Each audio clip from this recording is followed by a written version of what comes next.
संभूते गंगे त्रिपदकालिनी भद्रयुग्मं सागरं परायै नमः नाभिं औषधौ पूजयामि सुनासिकायै पूजयामि भद्रायै नमः शिरभवि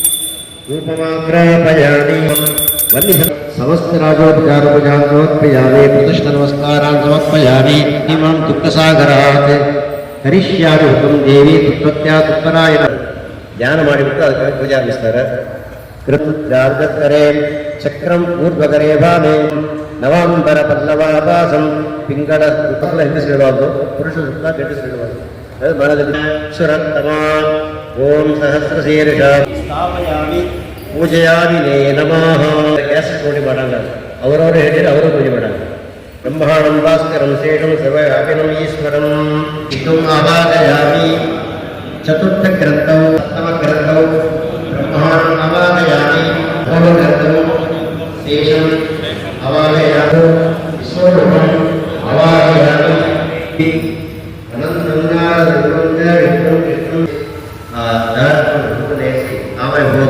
पूरयेन कुङ्कुमादि सुगन्धिद्रव्यसंयुतं ग्रीष्मैश्वरद्रभिः शुद्धोदकस्तरम् आचमनीयम् आचमनीयम् ॐ तं यज्ञं वर्गिषप्रोक्षन्पूर्णं जातवद्रयुग्मं समर्पयामि एतस्मात् जायता एकरां सुवा रक्ताक्षतां दास्यति कट्टिद पूजराग्नि तदोदेव पुष्पदेवनाग्निक्रमाय नमः ऊरो पूजयामः हृदयं पूजयामि अर्चनाय नमः वक्षस्थलं पूजाय नमः नासिकां पूजयामि ऋषिकेशाय नमः केशाय नमः सर्वाङ्गं पूजयामि ॐ माधवाय नमः ॐ गोविन्दाय ऋषिकेशाय नमः ओम पद्मनाभेन्द्राय नमः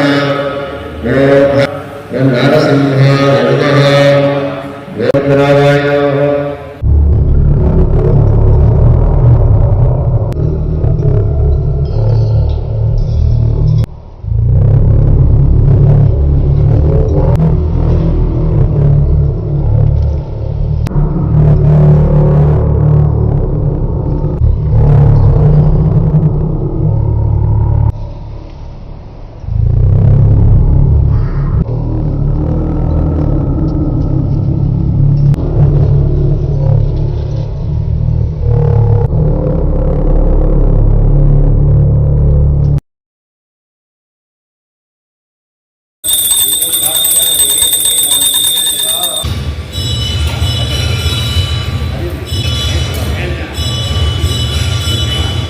प्रयस्यां देवाय परमात्मने त्रायिणो नरकाग्नो यमना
रुद्राक्षी निर्बिडे यस्स्मृत्या च नामो सद्यो वन्देदोस्तुतं मन्त्रहीनं गृहाहि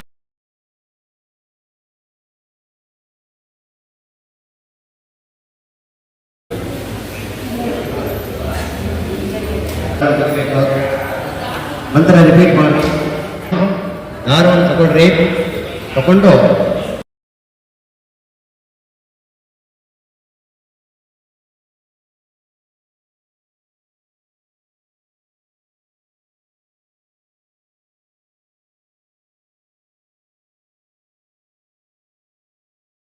10:45 11 ತನಕ ಫ್ರೀ ಟೈಮ್. ಸತ್ಯನಾರಾಯಣ ಎಲ್ಲರೂ ಮಾಡ್ತಾರೆ, ಯಾವ ಕಾಲದಲ್ಲಿ ಮಾಡ್ತಾರೆ ಅದರಿಂದ ಕೃಷ್ಣನಿಗೆ. ಆದರೆ ಚಕ್ಲಿ ಗಿಲಿ ಸೀಡೆ ಎಲ್ಲ ಮಾಡ್ತೇವೆ. ಮಸ್ತಕ ಮಾಡಿದ್ರೆ ನಮಗೆ ದೇವರು ಮಸ್ತಕ ಇಟ್ಟಿದ್ದಾನೆ ಯಾವಾಗಲೂ. ಆಮೇಲೆ ಈ ಅನಂತ ವ್ರತವನ್ನು ಕಂಪ್ಲೀಟ್ ಆಗುತ್ತೆ ಎಂಬ ಕಾರಣ ಧರ್ಮರಾಜನಿಗೆ ಉಪದೇಶ ಮಾಡ್ತಾರೆ. ಈ ಅನಂತ ವ್ರತ ಪೂಜೆಯನ್ನು 4 ವರ್ಷ ಒಂದೊಂದು ವರ್ಷವಾಗಿ ಮಾಡಿ 14ನೇ ವರ್ಷ ಮಾಡಿ ಮುಗಿಸಬೇಕು. ವಾಸ 1 ವರ್ಷ ಅಜ್ಞಾತವಾಸ ಮತ್ತು ರಾಜ್ಯ ಸಿಕ್ಕಿದುಕೊಂಡ ಪ್ರಸ್ತಾವನೆ ಹಾಕಿರಬೇಕು. ಇನ್ನೊಬ್ಬರಿಗೆ ಜನಿವಾರ ಮೇಲೆ ನಾವು ಜನಿವಾರ ಹಾಕಿರಬೇಕು. ವರ್ತನೆ ಈ ದಾರವನ್ನು ಧಾರಣ ಮಾಡಿಕೊಂಡು ಹೇಳಿ ಆ ದಾರವನ್ನು ಏನೋ ನನ್ನ ವಶೀಕರಣ ಮಾಡಲಿಕ್ಕಾಗಿ ಇದರ ದಾರ ಹಾಕಿದ್ಯಾ ಅಂತ ಹೇಳಿ ಹಾಲನ್ನು ನಿಲ್ಲಿಸಿಬಿಟ್ಟು ದೇವರಿಗೆ ಕೋಪ ಮತ್ತು ಶೂನ್ಯವಾಯಿತು. ಮನೆ ಎಲ್ಲ ಕಳ್ಳತನ ಹೋಯಿತು, ಎಲ್ಲ ಹೋಯಿತು. ಏನಾಗಿದೆ ಗೊತ್ತಾ, ಮನೆ ಜೋರಿದ್ದು ನಾವು ಮಾಡಿದ ತಪ್ಪು ಅಂತ ಹೇಳಿ ಕಷ್ಟಪಟ್ಟು ಒಂದು ಮರಣಗಳಾಗಿ ಕೂತಿದ್ದಾನ. ಅಲ್ಲಿಗೆ ಧಾರಣವಾಗಿ ಅನಂತ ದೇಶ ಮೇಲೆ ಅನಂತರ ಸೈನ್ಯ ನಾವು ಏನು ಓದುತ್ತೇವೋ ಪಾಠ ಪ್ರವಚನ ಇತ್ಯಾದಿ ಮಾಡಿದರೆ ಅದೇ ಯಾಕೆ ಈ ಥರ ಇದೆ. ಅದೇ ಥರ ಮನುಷ್ಯರು ನೋಡಿದ ರಹಸ್ಯ ಗೊತ್ತಿದೆಯೋ ಆ ರಹಸ್ಯ ನಾವು ಸಾಯೋ ತನಕ ಆಗ ಅಪ್ಪನಾಗತಕ್ಕಂಥದ್ದನ್ನು ಮಗನಿಗೆ ಉಪದೇಶ ಮಾಡಬೇಕು. ಎಲ್ಲ ಪೂರ್ತಿ ತುಂಬಿದ ಕಾರಣದಿಂದ ಅದನ್ನೇನು ಅಕ್ಕನಿಗೆ ಹೊರಬೇಡ. ಈ ಮರದಗಣ ಅಲ್ಲಿ ಹೋದಾಗ ಆ ಮರದಗಣ ಪ್ರಯೋಜನವಿಲ್ಲವೇ ಅಂತ ಇರ್ತದೆ. ಅದರಿಂದ ನಮ್ಮನ್ನು ಬಿಟ್ಟು ಎಲ್ಲಿ ಆಸೆ ಬೇಕು ಅಂತ ಭಗವಂತನ ಪೂಜೆ ಮಾಡಲಿಕ್ಕೆ ಆಸೆ ಇರಬೇಕು. ಧ್ಯಾನದ ಸವಾಸುದೇವರಂಗೆ ಸಹ ಪ್ರತ್ಯಕ್ಷಂ ಪರಮಂ ಪದಂ. ಆ ಗುಹ ಎಲ್ಲಿದ್ದರೆ ಶ್ರೀರಂಗ ಗುಹ ಅದು ಒಳ ಅಂತ ಒಂದು ವಿಶೇಷವಾಗಿ ಲಕ್ಷ್ಮೀನಾಥ ತೀರ್ಥರು ಕೂಡ ಈ ತೀರ್ಥರು ಲಕ್ಷ್ಮೀನಾಥ ತೀರ್ಥರು ಲಕ್ಷ್ಮೀ ಸನ್ನಿಧಾನ ಇದ್ದಾರೆ. ನಮಗೆ ಹರಿ ವಾಯು ಗುರುಗಳು ಇದ್ದಾರೆ. ಅಂಥ ಒಂದು ಜಾಗದಲ್ಲಿ ಇದು ಅನಂತ ವ್ರತವಾದ ಪೂಜೆದು ಮನೆಯಲ್ಲಿ ಎಲ್ಲ ಶ್ರದ್ಧೆಯಾಗಿ ಕಾರಣ ಆ ಪೂಜೆಯನ್ನು ಬಿಡಬಾರ್ದು. ಆ ಕಾನ್ಸೆಪ್ಟ್